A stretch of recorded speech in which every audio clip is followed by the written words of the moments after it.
بسم اللہ الرحمن الرحیم، السلام علیکم ورحمۃ اللہ وبرکاتہ۔ شب معراج شریف کی رات میاں بیوی ہم بستری کر سکتے ہیں یا نہیں کر سکتے، حق ازواجیت ادا کر سکتے ہیں یا نہیں ادا کر سکتے، اور ساتھ ساتھ یہ بھی بتائیں گے کہ وہ 5 وقت کون سے ہیں جن میں ہم بستری کرنا اسلام میں حرام ہے، ناجائز ہے اور سخت گناہ ہے۔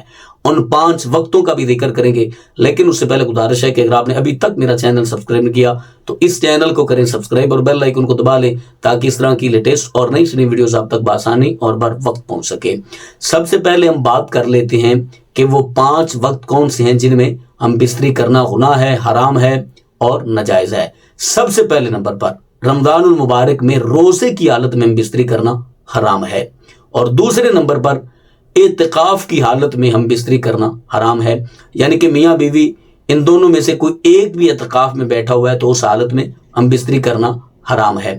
تیسرے نمبر پر حیض کی حالت میں ہم بستری کرنا حرام ہے، یعنی کہ مینسز جو خواتین کو آتے ہیں اس حالت میں ہم بستری کرنا حرام ہے۔ اور چوتھے نمبر پر نفاس کی حالت میں ہم بستری کرنا حرام ہے۔ نفاس یعنی وہ خون، جب بچہ پیدا ہوتا ہے تو بچہ پیدا ہونے کے بعد جو خون آتا ہے جتنے دن تک، ان دنوں میں بھی ہم بستری کرنا ناجائز اور حرام ہے۔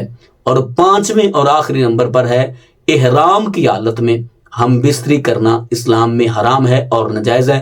ان 5 حالتوں میں، ان 5 وقتوں میں میاں بیوی ہم بستری نہیں کر سکتے۔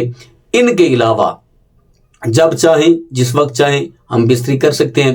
اسلام نے قطعی طور پر بھی ممانعت نہیں فرمائی، یعنی کہ منع نہیں فرمایا، جب چاہیں ہم بستری کر سکتے ہیں۔ تو مجھے امید ہے کہ آپ کی یہ جو پرابلم تھی، یہ جو پریشانی تھی وہ حل ہوگی۔ اپنا اپنی فیملی کا بہت سارا خیال کیجیے گا۔ اللہ نگہبان۔